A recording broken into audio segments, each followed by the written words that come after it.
Bismillahirrahmanirrahim. Assalamualaikum warahmatullahi wabarakatuh. Alhamdulillahilladzi nazzala al-furqana ala 'abdihi liyakuna lil 'alamin nadhira.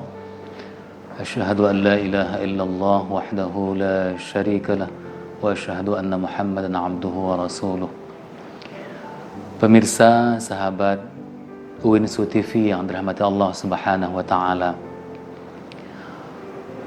Pada suatu hari, saya pernah langsung melihat seorang peminta-minta datang ke sebuah masjid untuk meminta bantuan dalam hal ekonomi yang sedang dihadapinya.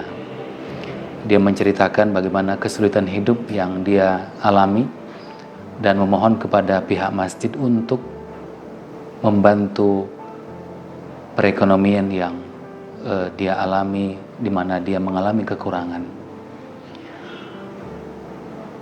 Serta merta saja pengurus masjid hanya mengatakan, maaf ya Bu, maaf ya Pak, kami tidak bisa membantu. Kami harapkan Bapak bisa pergi ke tempat orang lain atau ke dinas lain. Pemirsa, sahabat TV UINSU yang dirahmati Allah Subhanahu wa taala. Dalam fenomena ini, saya mendapatkan sebuah peristiwa bahwa seolah-olah masjid hanya mengurusi persoalan ibadah. Ketika ada persoalan pengajian, bagaimana pengajian itu, siapa khatibnya, bagaimana kebersihan masjid, dan juga hal-hal yang berkaitan dengan ritualitas yang lainnya, itulah seolah-olah menjadi tugas masjid.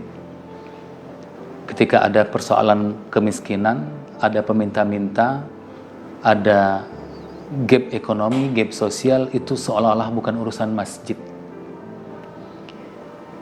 Pemirsa, padahal seharusnya masjid berfungsi pada semua aspek kehidupan yang kita sebut dengan masjid yang terintegratif, di mana masjid tidak boleh bersifat sekuler, dengan membedakan yang mana tugasnya yang hanya pada wilayah ibadah mahdhah kepada Allah Subhanahu wa taala, sedangkan ibadah sosial itu bukan urusannya.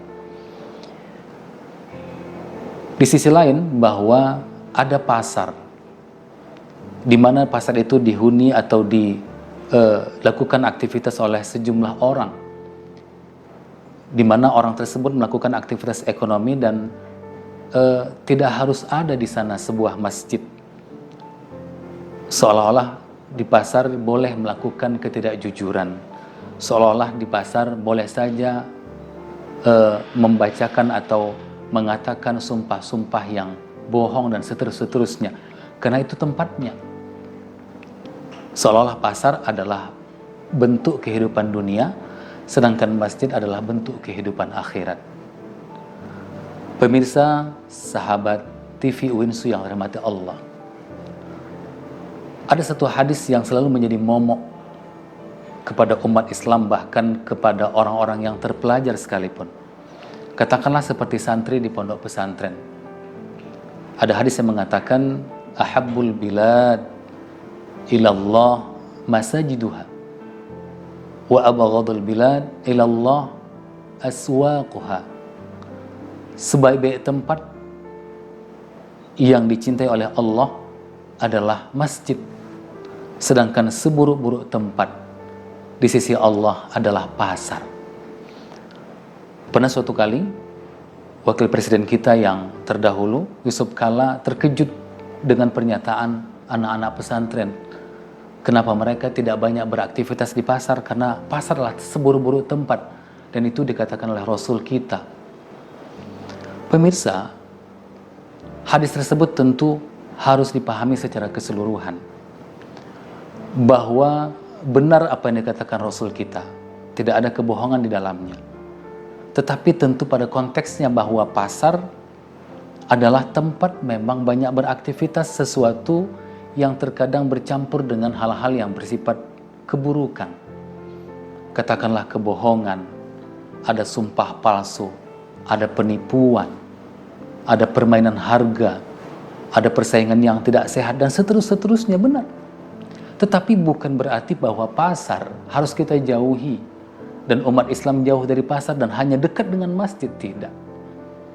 Karena kalau kita kaji bagaimana sikap Rasul dan para sahabat, justru adalah pelaku-pelaku pasar. Bukankah Nabi Muhammad kita adalah seorang pelaku pasar, pemain pasar? Sejak kecil beliau sudah bergelut di pasar. Bahkan sampai beliau menjadi Rasul dan menjadi pemimpin negara pada saat itu, kebijakan-kebijakan pasarnya, hukum-hukum pasarnya sangat komprehensif, di mana prinsip-prinsipnya masih atau diadopsi oleh prinsip-prinsip hukum ekonomi di barat sekalipun. Katakanlah seperti hukum persaingan usaha. Ada prinsip entry barrier misalnya, di mana tidak boleh menghempang pelaku pasar sebelum sampai ke tempatnya. Nabi sudah melakukan itu dengan konsep bai' hadir libadin. Demikian juga dengan konsep talak rukban dan seterusnya, di mana memang hukum-hukum ekonomi yang dilakukan oleh Nabi itu berorientasi bagaimana menghidupkan, bagaimana mensejahterakan masyarakat. Demikian juga dengan bagaimana Rasul ketika hijrah dari Mekah ke Madinah. Pemirsa, jangan lupa bahwa sesampainya di Madinah, Nabi tidak hanya mendirikan masjid, tapi Nabi juga mendirikan pasar. Dua institusi yang didirikan oleh Nabi sekaligus, bahwa pasar tidak boleh lepas dari masjid dan masjid tidak boleh lepas dari pasar. Apa yang saya sampaikan bahwa seharusnya di masjid ada pasar. Masjid harus mampu menghidupkan jamaahnya. Masjid harus mampu memotivasi jamaahnya.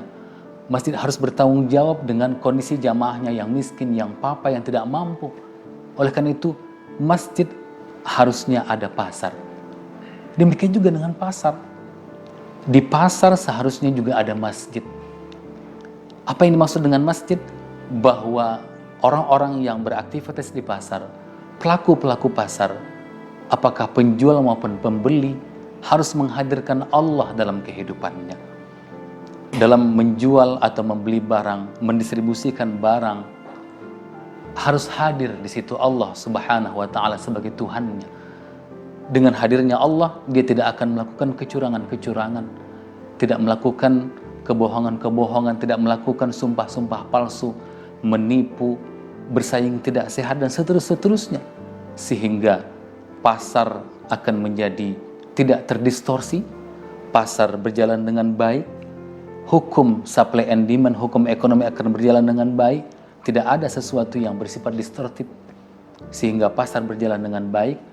Dan di sisi lain, masjid tidak hanya menjalankan fungsi ibadah mahdhahnya kepada Allah Subhanahu wa Ta'ala, tapi justru masjid juga menjalankan fungsi sosialnya dengan memastikan jamaahnya jamaah yang sehat secara rohaniyah, tapi juga sehat secara jasmaniyah, di mana berdaya, mampu melakukan aktivitas keduniaan dalam rangka mendekatkan diri kepada Allah Subhanahu wa Ta'ala.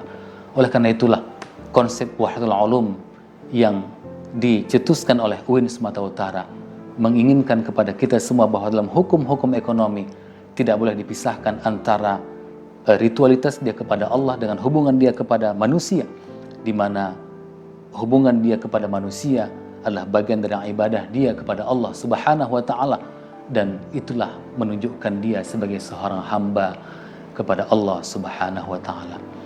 Demikian ceramah singkat ini, mudah-mudahan kita menjadi hamba-hamba Allah yang mampu menghidupkan masjid dan juga mampu menghidupkan pasar sesuai dengan hukum Allah Subhanahu wa Ta'ala.